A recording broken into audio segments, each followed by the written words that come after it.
Geez, Matthew, be quiet. Making all this noise when we're going live. I got a new chair, so I'm trying to fit into it. I see that. It's got it looks like a dining room chair. That's what it is. It's not a new office chair. I grabbed it from the dining room because we're taking pictures of the house for sales and stuff, and people are coming through. And Krista was like, "That office chair looks like junk," and I'm like, "Yeah, okay." So, in case people didn't know, Matthew's getting ready to move into his McMansion. I don't know. I wouldn't call it. We're moving out into a smaller place, so yeah. Yeah, just kidding. Yeah, stressful time, moving and stuff, selling and all that. Yeah, I hate that crap, man. I know. Selling and moving was one of the crappiest things I've ever had to do. The amazing thing is I've only personally in my adult life I've only had to really do that one time. Really? We've been in the current house we're in now for over a decade. Oh. So just one other house before that. Crazy, crazy. Yeah. I don't know about you guys, but anyway, hey guys, so we're just getting started with the podcast, the second podcast of the week. Yesterday there was some some Facebook Live video outages, particularly with third-party software like what we use here to make this all possible. And so, yeah, we're a day late and had to juggle some things around the schedule, and so here we are. But the good news is, hopefully, many of you are able to catch this and check in and watch on a lazy Friday evening.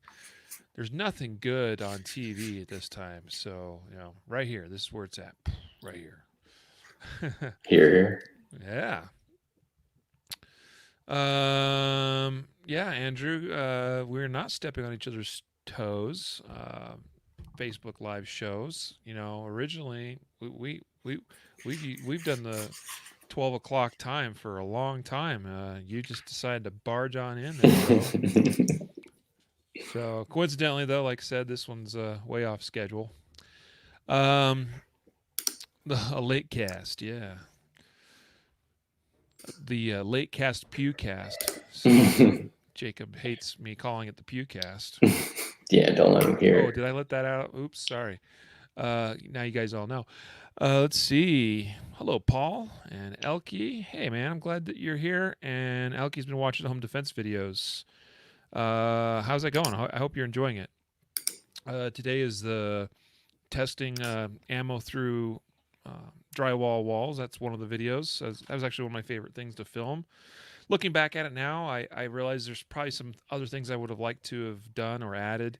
And by the way, the video in today's home defense conference videos, that ballistics one, is just a fraction of. There's like another 49-minute video that's more. Okay, and it also covers all the shotgun rounds, birdshot, buckshot, slugs, etc. I kind of almost wish I could go, add to that, but it's a little late for that. We produced that video a year and a half ago or so. It's still really, I think it's still really good content. I think it shows a lot of interesting takeaways. And the thing that I wanted to achieve with that was I really wanted to have these walls set at an angle, because everything you see on the intertubes, internet, YouTubes, and so forth, is guys like shooting little chunks of drywall, and quite often multiple layers of it, and they just set it up perpendicular to them, right, and just punch through it. I wanted to see kind of what would happen if you start having things on angles. And it really is interesting, because you actually do see how that angled drywall is enough. Similar, it's not quite as substantial as like as a windshield or something, but being on an angle like it is, it does start peeling those bullets away and sending them in sometimes unpredictable directions. So that was really interesting to see, And the other thing too is, in our test, it was really important to me that rather than just setting up drywall like a couple inches apart, I wanted it to be sort of like realistic room dimensions. And I don't know if people pick up on that in watching the video, that everything is dimensioned to be kind of typical American sized residential rooms. So there's a good 10, 11, 12, maybe almost 15 feet distance in between walls at times in the different videos that we did there. So that way we get actually a little bit more of that deviation as we see what happens when a bullet goes all the way across a room. So anyway, I just kind of wanted to explain the context for the way that testing was done. I wanted it to kind of take a little bit of a different angle than all the other stuff I've seen online. So I hope you guys are appreciating that.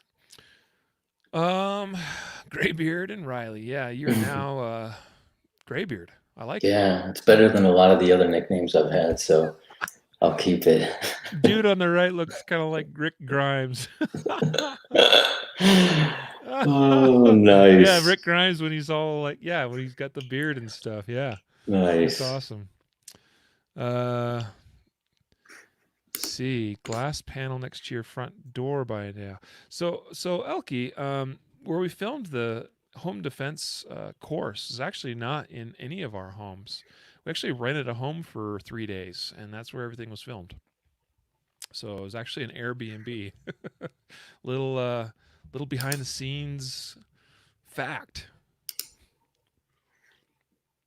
So it was an interesting house. Now the reason why we did that was one, so we could have 3 days of no interruptions from wives or kids, and also because we planned some scenarios and just different things that was gonna have us running around the outside of the house with real looking guns, and we just didn't want to have to deal with police or nervous neighbors, and so we found this property that is really secluded up in the mountains, and that's where it was filmed.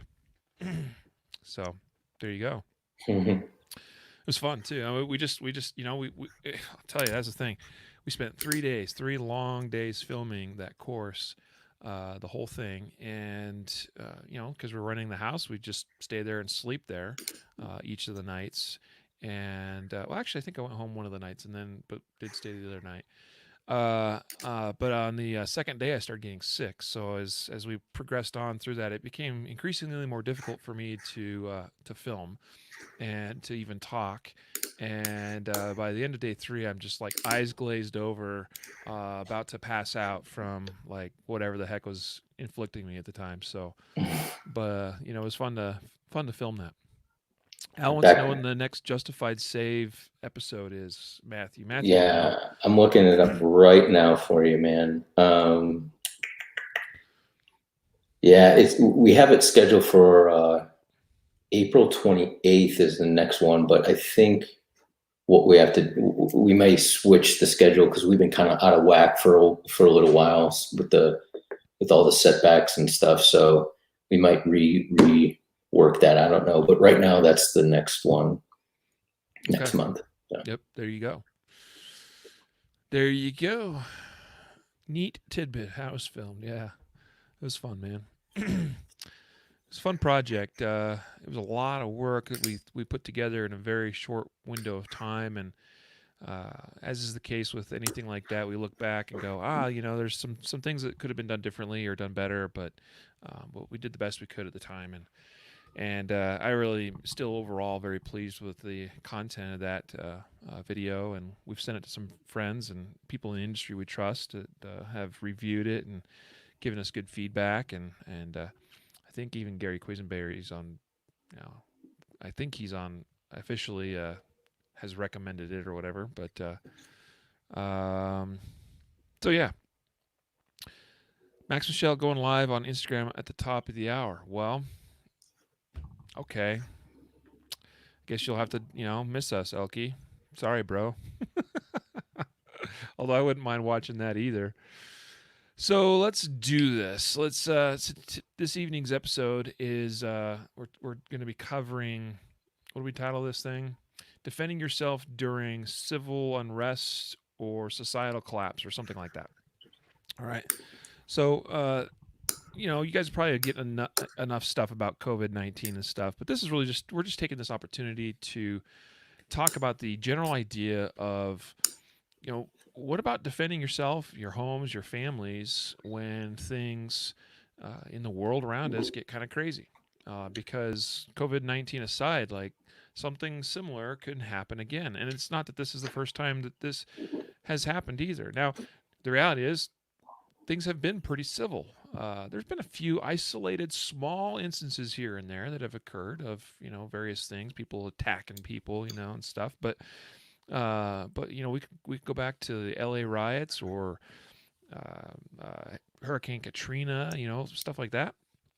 So this kind of thing can happen, and we want to make sure that we're all a little bit better prepared, both tactically but also legally.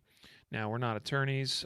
I'll give all this disclaimer again here in a little bit, but we want to look at some of those legal issues as we understand them, and it actually comes from a question from a listener that wrote me and gave me the idea for this. So let's go ahead now and let's just get it going. So in 3, 2, 1, this is the Concealed Carry Podcast, episode number 402. And welcome to the Concealed Carry Podcast, part of the concealedcarry.com network. I am your host, Riley Bowman, and I'm joined this evening. Yes, we're doing an evening recording of the show here. I got Mr. Graybeard himself, Matthew Maruster. Yeah, thanks for waiting for me. If you guys were waiting to hear the podcast, it's late. It's my fault, so I apologize. Well, I could have done it with Jacob, but I wanted to have you involved in this episode, partly because you have you have a little bit of a different perspective, being in a completely different part of the country as well, like culturally and societally. Things can be there can be some different nuances. Jacob and I are much more closely aligned in probably some of that. And so this evening's episode is called "Defending Yourself During." Hold on. Defending yourself. What was it again? Defending yourself during a society or during civil unrest. Wow, I can't get it. I'm the one that wrote the title, and I can't even keep it straight. Defending yourself during civil unrest or societal collapse, or it could be one and the same too. One leading to the other, of course. That's it. That's the topic tonight. It actually comes from a question from a viewer / listener of the podcast.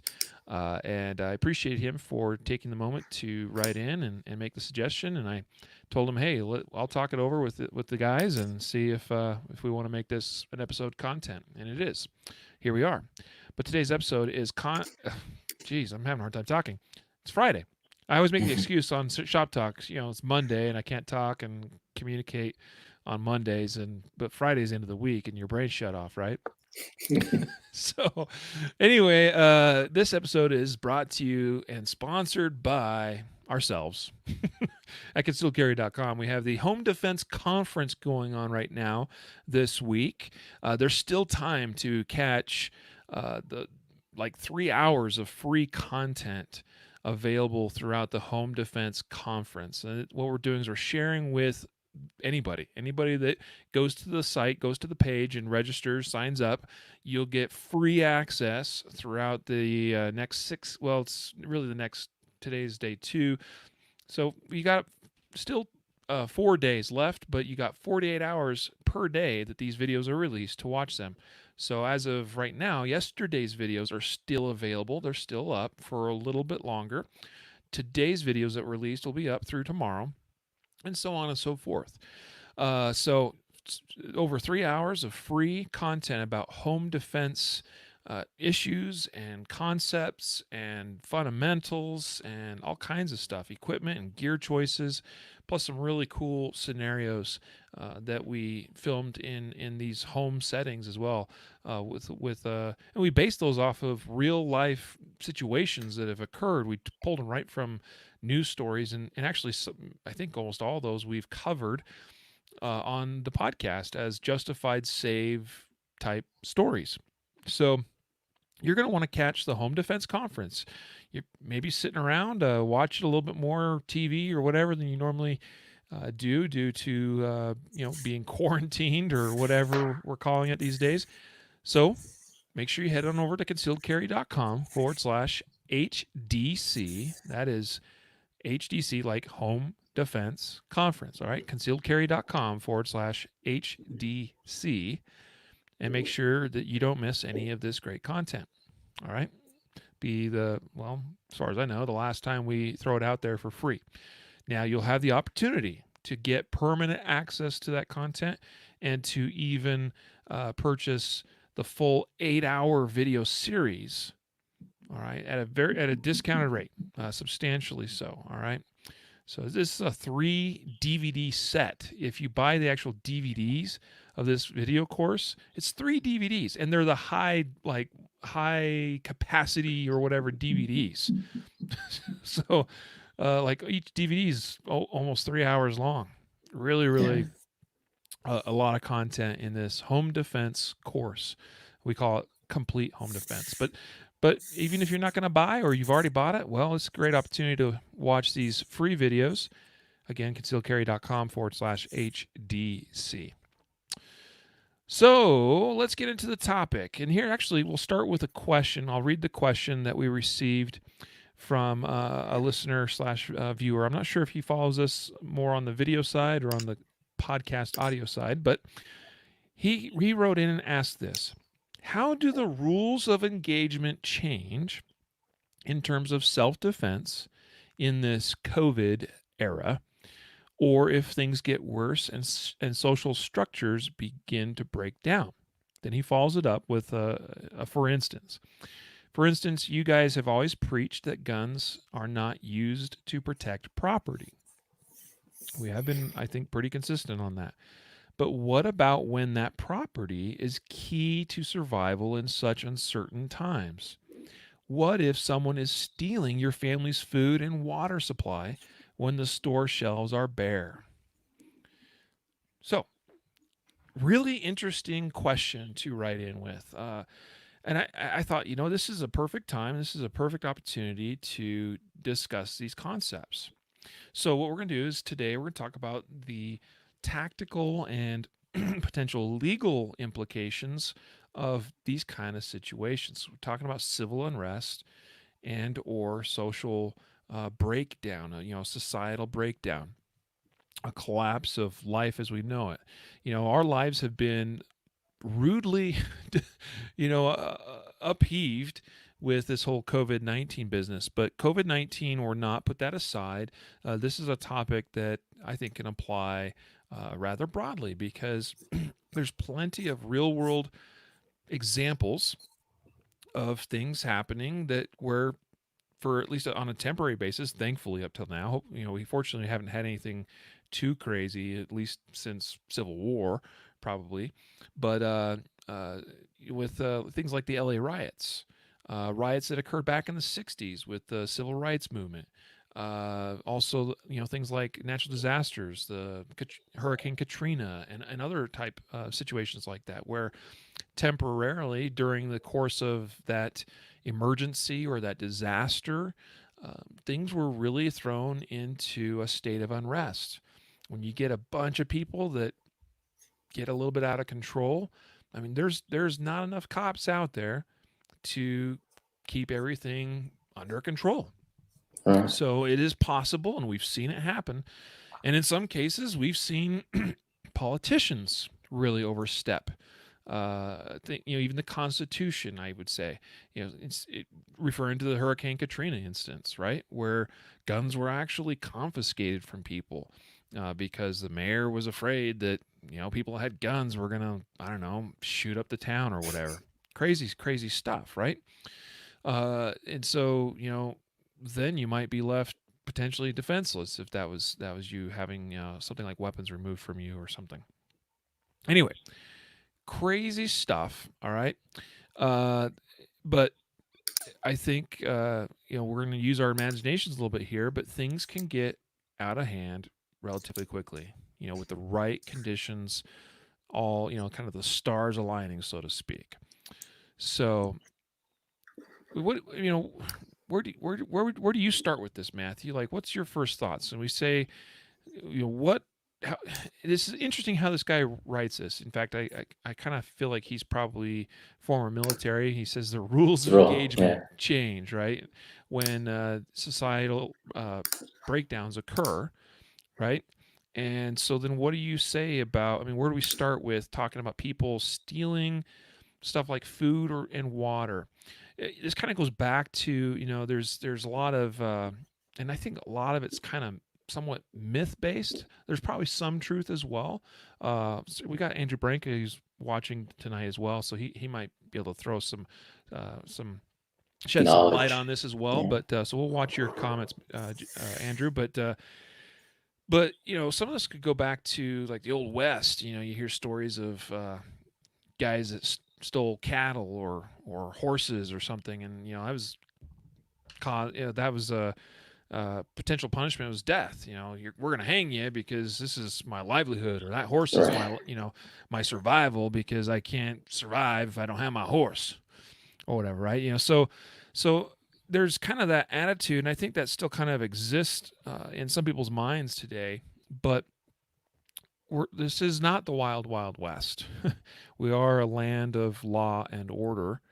Agree or disagree with the law is the law, right? We're always welcome to challenge the law, but the law is the law. So, Matthew, where do you want to start with this? I guess I would start by saying, civilians, we don't really have rules of engagement. We're restrained by the law, right? And so we have to look at it as not like rules of engagement, but what can we do within the legal framework of what we're legally allowed to do as far as using deadly force or defensive force that could cause death or serious bodily injury. And I think it's safe to say that even in a time of civil unrest, the laws that govern what you can and can't do based in your state, whether you have a duty to retreat or whatever it might be, those don't change, right? Like, so the use of force itself still needs to be legally justified, because they're not going to give you a free pass just because there's pandemonium to start killing people and say, hey, well, I'm going to make a self-defense claim, and under normal circumstances it wouldn't fit, but because there's looting, we're going to let you go. I don't see that is going to be a viable way to go about it in court. So I would say to understand that the laws might not change, but part of that is the reasonableness in the totality of everything that's going on. So I think the difference between defending mere property, like you have a patio set and somebody takes your chair and you shoot them, right? Like that'd obviously be wrong. If there's no food and there's complete civil unrest, it's like Mad Max Thunderdome type stuff out there. And what I would say is try to think of it as these are necessary for my survival. So I'm not going to leave them in my outhouse that's not attached to my property, that's back in a shed. I'm going to bring them into my home because they're a necessity. And now I have some sort of legal, protection as far as I can say, I'm not really defending a jerry can of water. I'm defending my family's safety inside the home with my jerry can of water that provides sustenance in that way. So I think that might be a way that you could look at it a little bit more clearly, maybe. Mm-hmm. Yeah. Now, some comments from Andrew Branca, who again is viewing this with us live tonight. One of the things he throws out is the goal is to take property out of the equation. And he also points out that it's probably pretty difficult for someone to steal my family's food or water without having to threaten me personally. And that was actually kind of where my thoughts went first as well, to the point, of our viewer listener question saying, what about when someone's trying to steal your family's food and water? Well, my food and water supply is in my home, and we're also hunkered down. So we're in the home basically 24/7 now. So it's going to be pretty hard to come into my home and take that stuff without taking it by force. And you start using force. I mean, number one, you break into my home and especially start trying to forcefully use force to then take that stuff. Well, yeah, it's going to get ugly really fast. So the point is I think Andrew is correct in this, that that a lot of times people think in terms of I'm trying to defend my property, but again, the mindset, I think, and this is really key, the mindset that should be present in each of us is that my number one concern is the health and safety of myself and my loved ones. And that is in dang near most every context thrown into jeopardy when someone breaks in, forces their way into my home to do whatever is they've done, whether it's to hurt me personally directly, that's the goal, or it's to come and take my stuff. I'm here. It's going to be really difficult for them to do that, and for me to not feel like I'm also personally threatened. There's a great deal of precedent in a lot of cases where someone feels threatened by the nature that somebody has taken active steps to break into one's home. So I guess what I'm trying to make sure I get at is that my focus is life and health of me and my family members. That is my number one goal, to keep that intact. Right, I want everybody to be whole and healthy and intact. If somebody puts that in jeopardy, they're probably going to find some holes in them. So, food and water. Yeah, I mean, it'd be pretty bad, obviously, to lose some of that, especially in a critical time. So again, I would be taking active steps to harden and protect my home and my property, to make it difficult for people to get to whatever it is on my home or my property or within my home.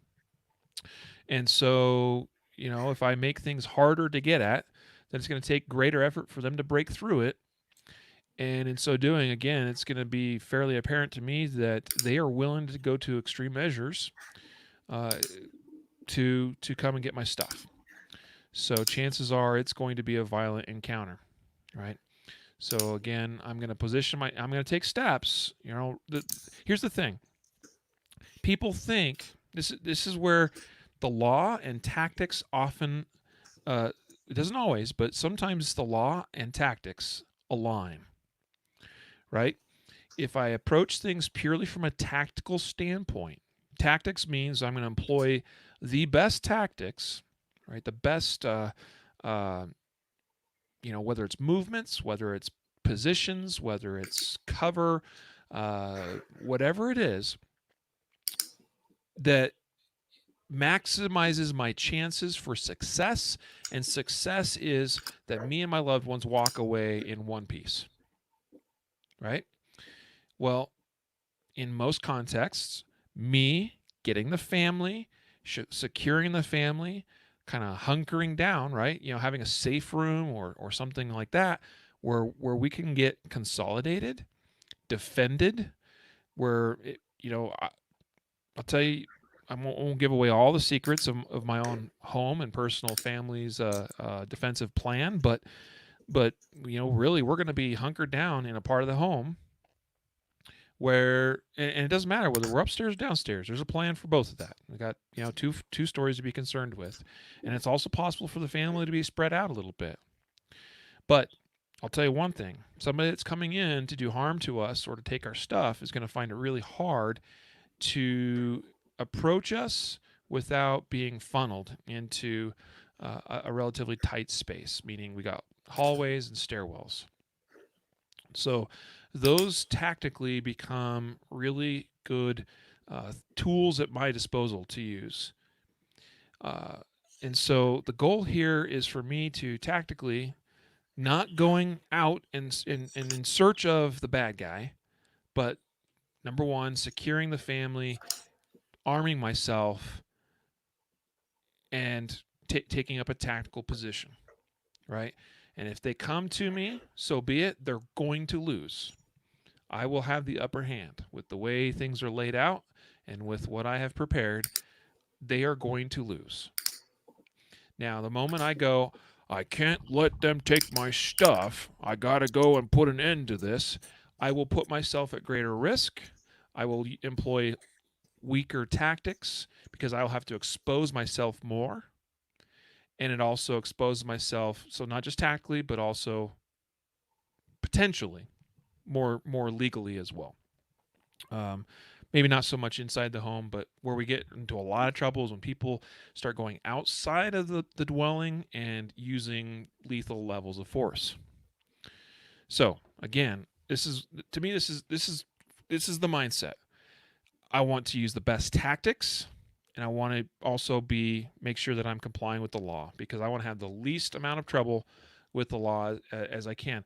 We just had Stan Campbell from CCW Safe with our on our Guardian Nation Live broadcast last night for Guardian Nation members, and this was a topic that came up in that, right? The idea of, if you end up firing a shot, you end up shooting someone or taking a life. Whether you're justified or not, it's life changing, and it's messy, and it's going to complicate your life greatly. So, I guess where I'm trying to get to again is, as a summary, is the smartest tactical plays are also in this case quite often the best legal ones as well, meaning that I'm most focused on taking up that strongest defensive position where the family is isolated. We call it isolate the family, defend the room. IFDR. That is a concept that's taught in the Complete Home Defense course. I think it's featured in day 3 or day 4 video. You're going to see that coming up. And then also today, too, in the videos of the Home Defense Conference, I talk about the 5 fundamentals of home defense, which is you arm yourself, you evade if you can, you barricade, again, if you can. You don't have to move through all of these one by one. It's just it's a hierarchy. You can jump from level 1 to level 3 or 4 if you have to, right? You might be in your living room and somebody suddenly kicks open the door, and you got to go right to using deadly force because they're coming at you, right? But you got to, number 1, be armed. Number 2, evade. Number 3, barricade. Number 4, contact. And we described this in the video as being 2 forms. This is the point where ideally I want to make sure I'm contacting 911, but this may be the point too where I'm also having to make contact with that threat in whatever form that is. Number 5, we've got to then respond to the situation and recover from it, right? And so that's going to be how we handle the aftermath, how we deal with law enforcement that arrives and first responders. That's going to be maybe applying immediate medical aid to myself or someone in the home that was potentially injured, because quite often in these home invasions, there are injuries that result. So 5 fundamentals of home defense. That was in today's videos as well. All right, so I've been going for a while here, but make the smart tactical decisions. Okay, going outside your home to confront somebody breaking into your truck, that is not a smart tactical decision. It is also potentially not a smart legal one. You see what I'm getting at? So holding up, right, taking position, barricading, all that, having your weapons at your disposal, your defensive weapons. It's a smart tactical and it's a smart legal play in many, many, many, many cases. That's the mindset I want our listeners and our viewers to have. Yeah, it's an important mindset. And, as you're talking, I was kind of going back in my mind and thinking about, as an FTO, as a field training officer for the new cops. And a lot of times what would end up happening if they got into a use of force and it became, a little bit more excessive, or they started to expand on what they should be doing and got kind of out of line, it was because their emotions started getting involved, right? And so I think what it is when we start getting our emotions involved and we say, that truck is mine, I work hard, I'm not going to let somebody break in and steal my pair of Ray-Ban sunglasses or whatever kind of sunglasses you have in there. Now you're emotionally getting involved in something over, some sunglasses or a broken window, and you start to make decisions that you normally wouldn't do because you're not thinking prudently. You're not thinking, as far as going through, is this worth it? You're just basing it off of emotion. And whenever you make a judgment or an action based off of emotion or anger, or whatever type of emotion, chances are it's not going to be the right one. And so I think try to detach yourself from those emotional things like that, and And if you have stuff in your car that you work hard for and you don't want somebody to take, well, bring them in your home. Don't leave it out in your car. So you have to go and, and get involved in a potentially deadly incident or end up in court or whatever it might be. Just bring that stuff inside, and then you don't have to worry about it. Yep. Yeah, that's the idea right there. Graybeard is correct. Yeah.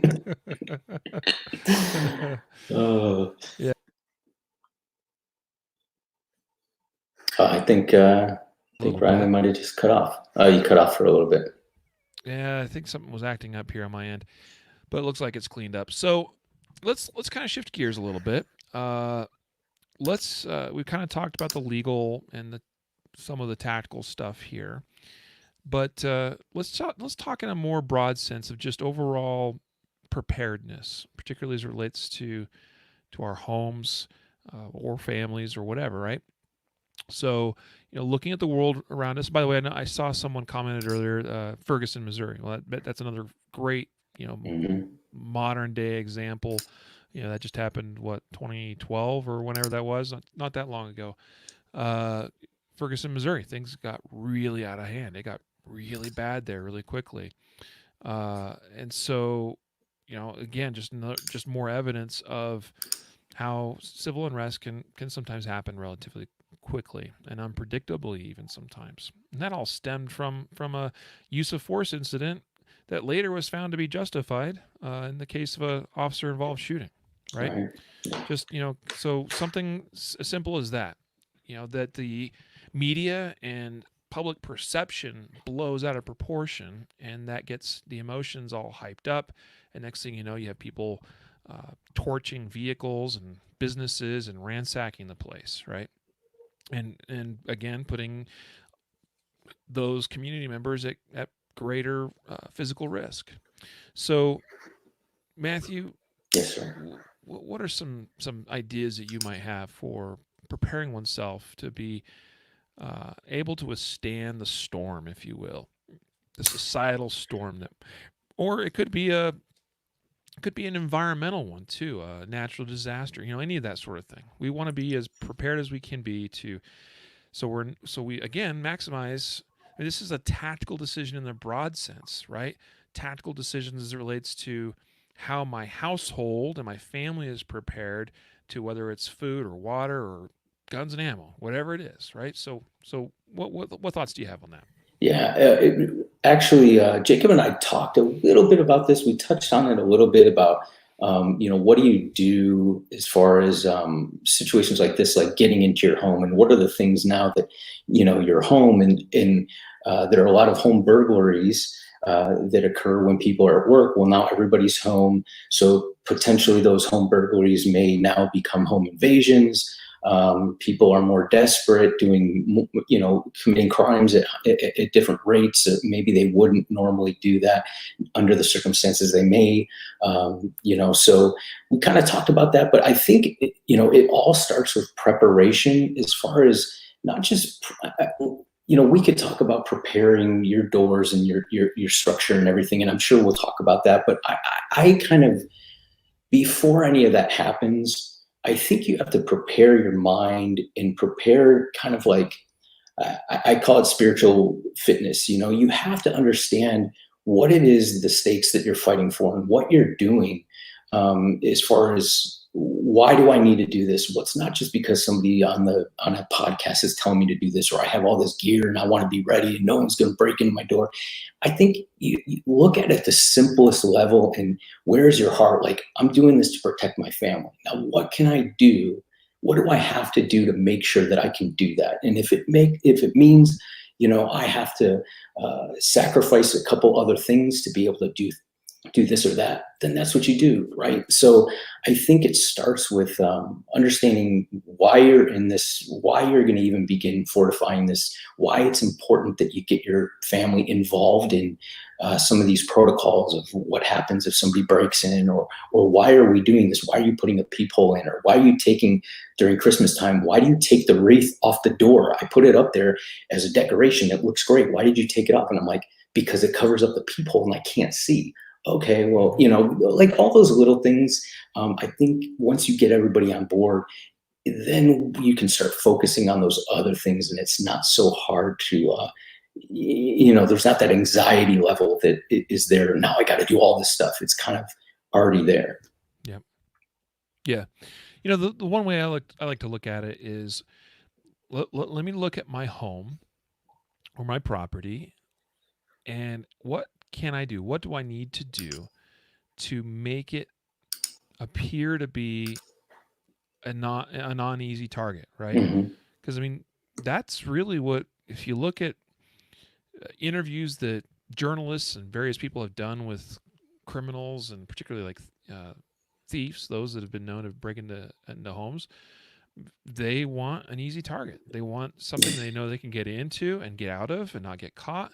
They can get in and out quickly, not raise a lot of attention, or uh, draw eyes their way or whatever as they're doing any of that. So, and there's a lot of clever ways that people have been known to do this. I mean, things as simple as, look at something as, this would be just a simple example. Look at your garage on your home.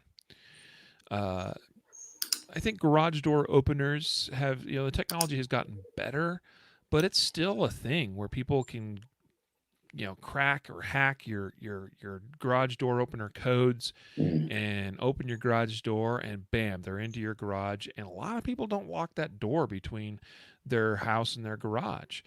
So that's one little simple thing, and I get it, right? Because it's like a convenience thing. Like nobody enjoys having to pull out their keys after they've just driven their car into the garage, close the garage door, and then they got to get their keys out so they can unlock the door that goes into the house. But that's a simple thing that can make things a little bit more difficult and a little bit more it can dissuade them a little bit more from picking you as a target. But as an example, this happened in the Denver area. I remember seeing a story about this not that long ago, where someone did that very thing. They somehow obtained access to the garage. They backed up to the garage door with a big box truck, like a moving truck, right? Something that kind of doesn't look that much out of the ordinary. Whether it could be that you're getting a furniture delivery, or maybe okay, you're moving or whatever, right? People see that kind of thing fairly frequently. Backed up right to the garage door with a moving truck, went right in, started just throwing stuff in the back of that truck, and bam, they're out of there. With Hmm. with dang near all of your belongings, in a very very short matter of time. So just little things like that, even if you've got uh, uh, a garage and maybe multiple garage doors and spaces to park vehicles. Maybe it's not a bad idea sometimes, if you got a spare vehicle, to have it be parked out front sometimes, and maybe move it around and take it for some errands and stuff. Just so it shows kind of that, hey, there's some activity, and that maybe somebody is home, right? That's a big thing. uh, Getting one of these Nest, type or Ring doorbell camera things. I still don't have one, but I think about it all the time.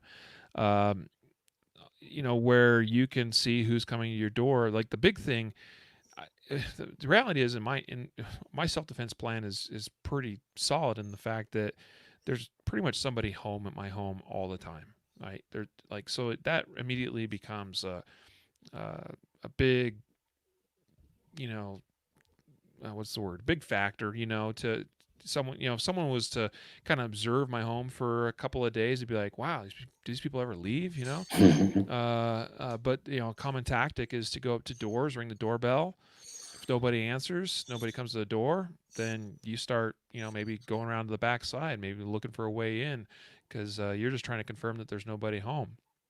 uh, and if you got one of those Ring or uh, whatever those various doorbell camera things are. Doorbell camera things. Super technical here on the podcast. That you can get notification on your phone, on your app, and go, hey, somebody rang. Like, who's this dude? Like, what are they doing? So just maybe good to know, and you can start taking additional steps if necessary to fortify your home. So just all kinds of things. Yeah, the point is, you want to, again, where I started with this, is you want to look at your home and decide. You try to think like a criminal. Try to think, how would I get into this home? What would I do? What would the strategies be that I would use? because I want to try to get in there and get their stuff, right? And it especially becomes a relevant factor during times of civil unrest for sure. Um, uh, yeah, the world, if it turned into Mad Max, times, uh, and people are actually willing to go out of their way to try to strip from people resources like food or water, or tell you what, guns and ammo, that would be a high priority for some people to come after. You want to start talking about having decals and stuff on the windows of your vehicles, guns, Second Amendment stuff. When things start getting really bad, that's the time you definitely don't want that crap on your vehicles, because that's going to be, you look at how desirable right now guns and ammo is. What's happened in the last couple of weeks, things clearing off the shelves, all that. Yeah, if people know you got it, I'll tell you, the Nextdoor, right? The social media app for communities. I'm fairly active in there. I try to be a good neighbor and stuff and help people out. But I'll tell you, lately I've been pretty quiet because people are asking, like, about food and water and toilet paper and stuff, and I'm just like, I don't want people knowing that I got stuff. I don't want to put a target on my back. Yeah, and that's, I think you make a good point as far as looking at it as kind of a layered defense, right? Like a lot of times we go right to the gun, like, okay, for home defense, what kind of gun do I need? And it's like, hold up, like let's start at the curb, and let's look and let's start there and say, look at your home. Do you have bushes in front of the windows? Do you have lights that are out? Are there doors that the locks are broken, or are those types of things? Do you have fences that kind of allow somebody to get back there in your home, or whatnot? So start at that level, kind of like an onion, and look at the layers and kind of get closer and closer. And then once you've made your target, your home, not a favorable target, then you can start talking about, okay, do I want a shotgun, or do I want a carbine? Do I want a handgun? What am I going to do with fields of fire and all this stuff? Like, you can get to that, but don't jump to that first, because and there's a mindset, and I see it a lot of times on social media and stuff, where it's like, so I'm waiting for somebody to come in my door, and it's like, that's not what you want to be doing, right? Like, sure, you want to be prepared, right? But we're not like going to be luring somebody into our home, or say, I'll just leave the door open so they come in. That's the wrong mindset, right? Because you never know what's going to happen. So I think make yourself, like you said, start at the outside, and make yourself an unfavorable target. Yep, absolutely. Yeah, I mean, at the same time, like, you don't want to draw. It's kind of like open carry versus concealed carry to an extent too. Like, as a person, as an individual out in public, you want to make yourself not look like an easy target. At the same time, you don't want to, like, really draw a lot of attention to yourself either.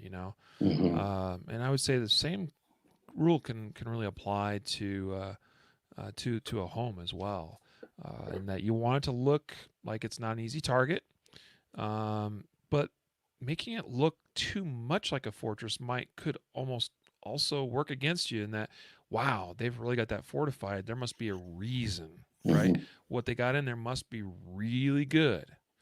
So yeah, there might, I think that's probably a bit of a stretch, a little bit in the home context, but I kind of try to apply that same sort of thing across the board with things in my life. Try to be sort of the gray man. Although I don't know, I'm not always the best with it. I went down to the office today dressed like this. Prepared, trained, willing across my shirt. My 511 hat. But I hop in the truck and I'm driving straight to the warehouse, and then I'm driving straight home. I'm not spending a lot of time in some random public environment where I might want to be a little bit more gray, Mm-hmm. like the gray beard. Matthew. A couple things I want to address. So Sean brought up interesting comment/question a little bit ago. He says, my work van carries my entire family's hopes for food and income. Riley, you know how this works firsthand. Yes, that used to be me as well. I ran a construction business, had tons of tools and equipment and resources to make a living. And he says, at that point, is it still just belongings? Andrew Branca also responded to that and said, yes. And I'd have to say I also agree. Again, there's often this idea brought up that, well, this is my livelihood. These tools that I've got thousands of dollars invested in, so difficult to replace, especially if you don't have insurance to cover that. I would encourage you to try to have insurance, but it's difficult to replace, and you depend upon it to make your living, and your family depends on that living to eat and subsist. But it's a little bit different than, like, say, the horse analogy I talked about earlier, the horse thief situation, right? Like, where you might be in the middle of nowhere, okay, in the wild, wild west, and you're so far from stuff. Like, walking is not really a viable option, right? You're going to die out there if this dude stole your horse. That's different than where most of us find ourselves these days. Because if your tools and stuff got stolen, your work vehicle got stolen, and you're going, well, that's my livelihood. How do I now feed and clothe and house my family? Well, the reality is actually there are options. There is welfare. I mean, there you're it could be very upsetting to your life. It could really upset things in your life, but it's probably not immediately threatening to your life. And that, I would say, is the difference. Yeah, right. I mean, it's hard to tie a direct link to death or serious bodily injury if I can't go to work tomorrow, right? Like, Yeah. and I'm not trying to downplay that at all, because I know, we have a desire and we have a drive and we have a necessity or an obligation to provide for our families. And I'm not undercutting that at all. I'm just saying, legally speaking, it's hard to draw that line to say, if I don't act and shoot this person for, taking my tools, my family is going to die, and there's nothing else I can do. And so I think just legally it's a hard argument. But you look at most statutes and there's reference to the threat being imminent. Mm-hmm. And while my life could be completely destroyed by a theft like that, it's not an imminent threat to my life. So, and you're probably not going to die. You might be homeless and it might suck, but you're probably not going to die because of the nature of the society we live in today. So anyway, a little bit different. Okay, Diane said, and I want to clear this up. I think this is, I'm a little hesitant to go so far to say this is a myth, but that's about what I'm saying here. Diane says, first of all, you need to get a big dog and a beware of dog sign. So Greg Ellifords, I think, actually wrote a really good article about this concept, about the idea that dogs and dog signs on a home keep burglars from breaking in. And while it is true that it keeps some burglars from breaking in, it doesn't keep all. So, and I'm pretty sure it was a Greg Ellifords article. If I got this wrong, I apologize, but you guys can probably go see if you can dig that up. But he shares instances where guys were not deterred by that whatsoever, or even went with a plan on how to deal with a dog, like having little dog treats and things like that. So that, I would say that again, I kind of apply it to like open versus concealed carry. And I know this sometimes could be a controversial can of worms to open up, but does open carry deter bad guys from making you their next victim? I think it does with some, but not all, and in some cases makes you potentially even a target, because there was actually just a story like a week ago where a dude was targeted for his gun. They took his gun from him because they saw he was carrying a gun. They simply ambushed him at the wrong time for him when he was not able to defend himself adequately, and took his gun. So some criminals are deterred by that outward show or by that beware of dog sign, but not all. Okay? especially and honestly, the criminals I'm most concerned about with regards to being openly carrying my gun are probably the more dangerous ones. Similar to the ones that are probably not deterred by that "Beware of Dog" sign are probably your more skilled and practiced uh, burglars. Yeah. So Lots of times, like, as a cop, criminals will run from you, right? But sometimes they turn and they want to fight, and it doesn't matter. You're a cop, and you got other cops coming. You got guns, tasers, all kinds of stuff. They still want to fight. So you never know what their motivation is. What motivates the criminal mind is sometimes it's easy to understand, and sometimes it's not, and you never know who you have and what they're willing to do for whatever it is. $5. Yeah, I see both sides, and I think while a dog can certainly deter some, and they're cool companions and stuff, they're just one element, right? It's one piece of the puzzle. yep, right. And I'm not saying that nobody should get or that people shouldn't get a dog because it doesn't work. No, it's not a bad strategy. But this is something I think that also comes out on our home defense course, where I think actually Jacob has a section in there where he talks about putting together a home defense plan, and the idea here is that there's very few things that by themselves are adequate as far as a defense mechanism with a home, and I would say this is the case even with us personally, with protecting or defending ourselves outside of the home, just in general public or whatever. Again, talking about kind of the whole like open versus concealed carry, that sort of stuff. Like, it's more comprehensive than that, right? Just like there's a lot of factors that go into whether I'm selected as a criminal's next target or not, meaning that what it's my demeanor, the way I handle myself, my body language, what I'm doing, am I paying attention? Does it look like I'm carrying or not? Does it look like I'm weak or not? There's all these factors, and it also could be how I'm dressed or what I'm wearing, or I've got a $5,000 watch on my wrist, right? Like any of those kind of factors, all added up, either go, yes, this is my next dude. I'm gonna take down and shake down and take his stuff, or I don't want to tangle with this guy for XYZ reasons. The home is similar. A home defense strategy and plan is comprehensive. So the dog by itself, you know, it's not going to be enough probably in some contexts.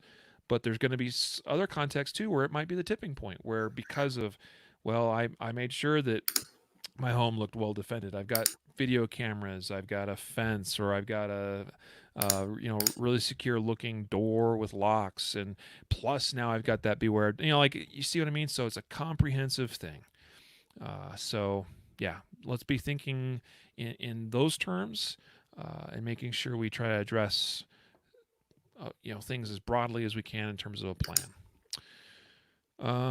All right. So there was one other thing I don't know, Matthew. What else you got, or what other thoughts do you want to throw out there? Yeah, I don't want to open up a huge can of worms, but maybe we can just touch on since it's civil unrest or those types of things, being in your vehicle and having a crowd or blocked road or people mobbing in the streets type thing. Well, that's an interesting one too, because this is a question that comes up sometimes where people say, "What if people start like crowding my car, surrounding my car, not permitting me to proceed? At what point do I go, this is a threat to me, and I need to now like run people over?" Yeah. I think that it's a really sticky, icky, nasty, terrible situation. So the first thing to be said, I think, is try to make sure you avoid putting yourself in that situation. Uh, yeah, like if you even think there's something going on, most of the time this is going to happen in a more metropolitan type area, right, where you got a lot more people around. But it's kind of like there was some stuff with Ferguson, Missouri, with the riots going on there, that people would get kind of entrapped by these crowds of people. It's like, well, there's been stuff going on for like a week, so don't go way out of your way to try to avoid whatever that part of town is or whatever. Uh, so that you take all the steps that you can to avoid finding yourself in a situation, if at all possible. Now, that's the first thing, but of course, not a guarantee that it's going to keep you out of that situation for sure. Or maybe you're visiting a city that you're not as familiar with, and you make a wrong turn and find yourself in the wrong part of town. Yeah. So you find yourself maybe in a situation like this. Well, then what? Well, it's a tough one. And I think Andrew had to bail out on us now. He said dinner was ready. So it'd be interesting to get his take on this. It's probably about time we get Andrew on the podcast again anyway, and just we can hash some things out with him and glean from his expertise. But the same standards apply, meaning that if, as I read the law here in Colorado, to use as an example, that when there's an imminent danger, right, when a threat that is imminent to myself or a third party in terms of their life, okay, then the use of deadly force is justified. So where does that line get crossed? That's the hardest thing to determine in a situation like this, in a massive crowd / riot, and now your vehicle is pinned in. That's the hard thing to figure out. It's not so much, once you figure that out, right, where that line is, and you cross that line using deadly force, well, that's the easy part, right? But it's understanding where that line is. Yeah. What do you think? Well, we're not just talking about the firearm, right? We're talking about if there's a crowd around your car and you drive over people, that's force that's likely to result in death or serious bodily injury. Force. A right. vehicle is a deadly weapon. Absolutely. Exactly. It's like anytime you pull a gun out on a person, that's deadly force. Anytime you drive a vehicle intentionally towards a person, that's deadly force. Yeah. So we have to think of all of this, right? And so I can't think of the actual doctrine right now, the name of the doctrine, but basically what it is if you're involved, let's say your vehicle's surrounded by a bunch of people, right? There's people in front that are just basically blocking your way of movement. You can't back out, so they're barricading your movement. You can't escape. You can't move. And let's say somebody at your passenger window starts smashing it with a baseball bat, or they're trying to do physical harm that you believe reasonably is going to result in death or serious bodily injury, and you can't move, you can't do anything, and you drive forward or you drive backwards and you end up running over these people. Now, the people standing in front of you they're not committing force that's likely to cause death or serious bodily injury by standing in front of your vehicle, but because they are part of a larger group that is all actively taking part in a felonious assault on you, if your use of force is justified as, it was reasonable because of the person who was at your window, it would then transfer over to those people that are actively engaging in keeping you from movement, right? So they're acting in concert, they're acting together. So I think we have to look at it and say that all the same elements apply, right? It has to be imminent, it has to be unavoidable. No other force is likely to do. It has to be immediate. It can't be speculative or something that happens speculatively in the future.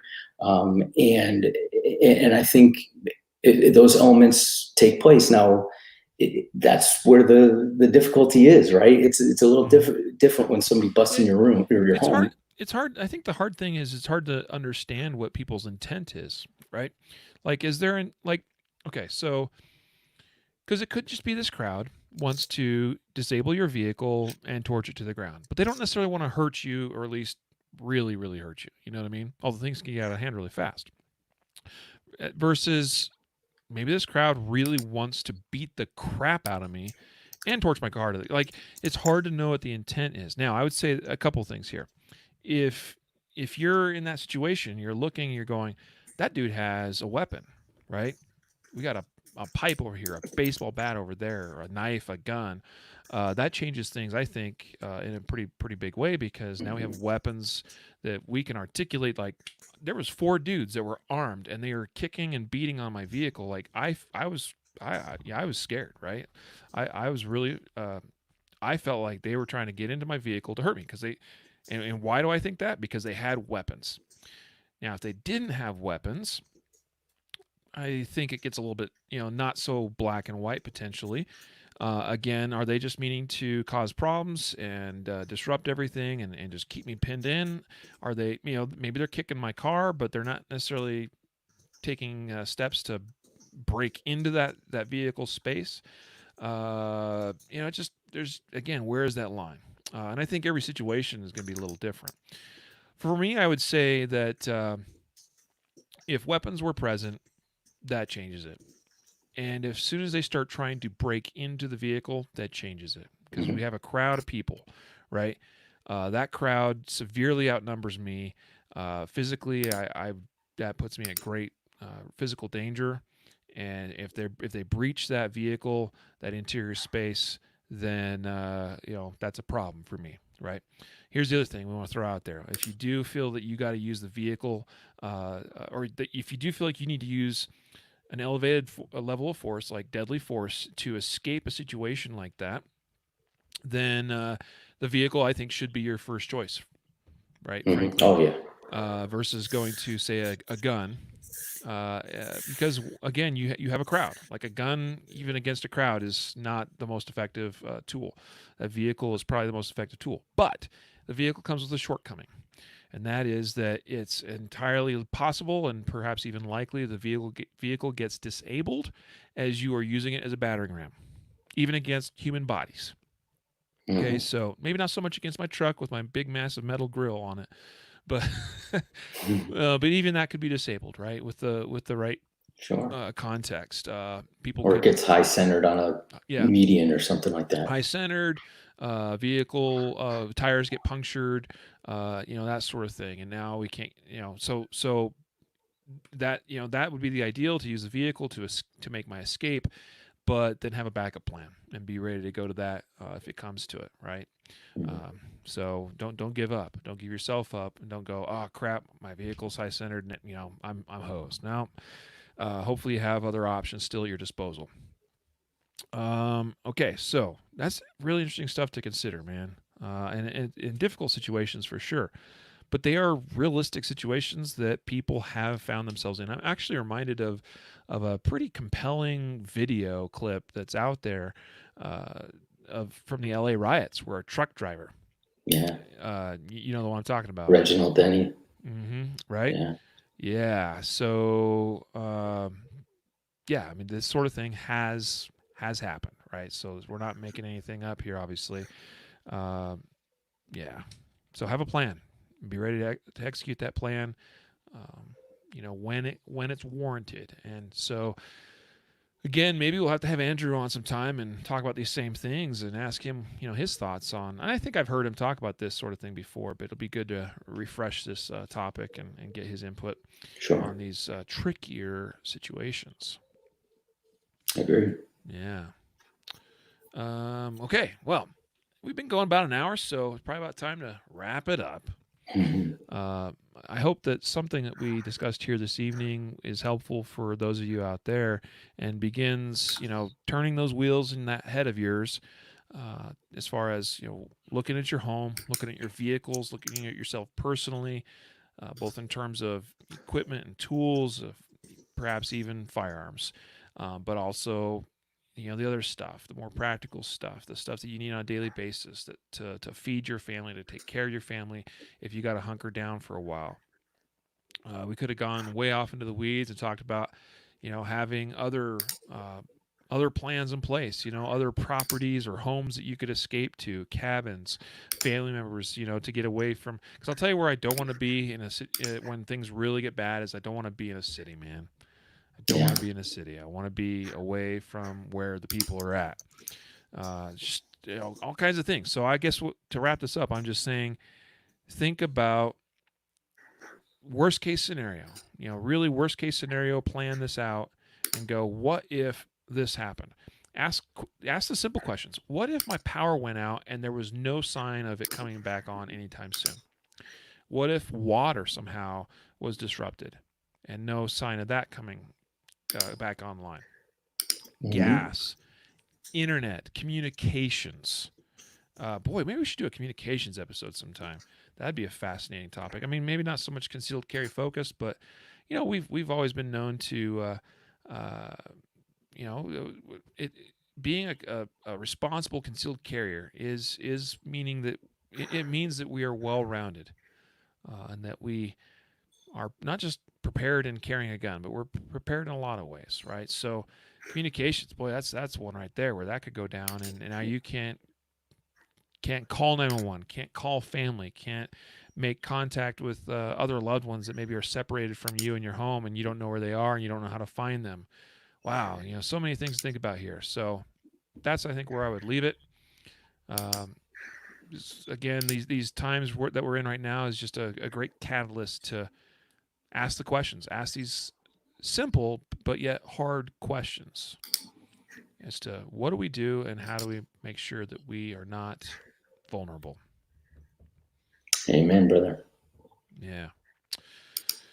Guys, those of you watching and being a part of this live, we appreciate you, and thanks for being here. And to those of you catching the audio recorded portion of the show, well, thank you to you as well. Guys, don't forget to take advantage of the free Home Defense Conference, all this free content that we're putting out there for 6 days, 3 videos a day for 6 days. Well, make sure you check it out, concealedcarry.com/HDC, Home Defense Conference. And until next time, be safe out there. Take care. Do those responsible things to avoid spreading this virus around, and to avoid contracting it yourself. I think I sense that we're getting through this, and the time's going to come that this is behind us here. I think sooner rather than later, to be honest with you. I'm looking at things and looking at signs. I think we're going to get through this just fine. But it is an interesting time, and I just hope everybody out there is doing well. I know that there's some folks having their jobs, kind of losing jobs, being laid off, being furloughed, things like that being put in jeopardy. To those of you out there, in the sound of my voice, that describes you, I'm sorry, and I hope you're able to get back on your feet and get going again. ASAP, and but don't let your personal preparation and training go to crap, go to pot, because stay sharp, do that dry fire, do all that stuff. All right. So with that, a reminder to train right, train often, and train safe, so you can fight hard, fight fast, and fight true. Take care.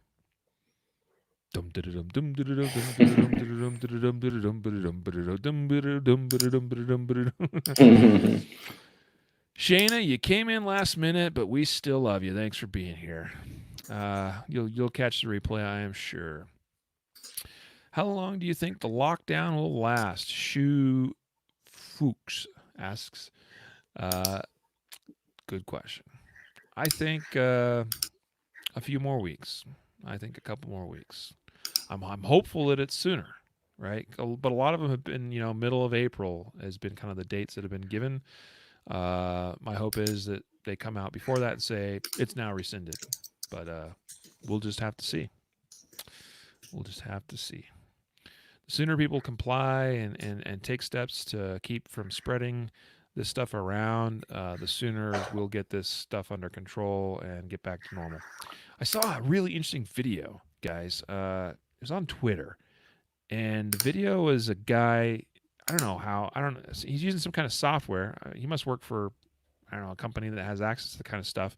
But he's using anonymous cell phone data and showing all of the people, all of these young people that went to Florida for spring break. Remember all those images, those videos and photos of people, amassed on the beaches when they're not supposed to be, really. Right. And kind of in defiance, all right, hey, I'm a freedom-loving American. But at the same time, it's really fascinating to see. So he shows, you able to use that anonymous cell phone data and then able to track where all the people went back to after spring break ended. Oh, and it's shocking, all over the country. So that's just as an example that it's not not that far fetched that, because there's been definitely people that went to all these beaches and stuff during spring break, and people getting now tested positive for COVID-19, and so it's not that far fetched to look at that and look at a demonstration like that and see how that can spread so quickly from something honestly pretty small in the grand scheme of things. Yeah. But anyway, fascinating stuff. Well, guys, am I afraid our society will collapse? No, Yeah, I'm not afraid. I'm not. I don't think the time is here yet. Be prepared, be sharp, be ready, but I don't think it's coming yet. I hope it never comes. I'll be honest. I hope it really never gets to that. But be ready, because I think the thing is, if and when the society does collapse, the world as we know it, I think it will happen very fast and very suddenly, as most of those sorts of things do. And so you're either prepared or you're not. And it's really easy that when the times are going good to just be like, life's good. If something were to start happening, well, surely I would recognize the signs and I'll have a little time to get ready for it. No, the reality is things can change really fast. Stores can run out of toilet paper in about 3 days. Yeah. But there's bidets out there, dude. So order one of those tushy things off of Amazon. You'll be good. Yeah. Yep. Yeah. Have you seen?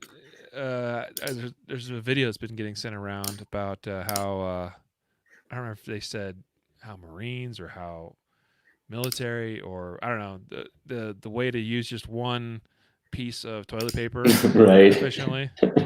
Well, you've seen I mean, you guys probably listening to have seen MREs or used MREs and meals ready to eat, and they have a little piece of toilet paper in there. It's like a tissue paper.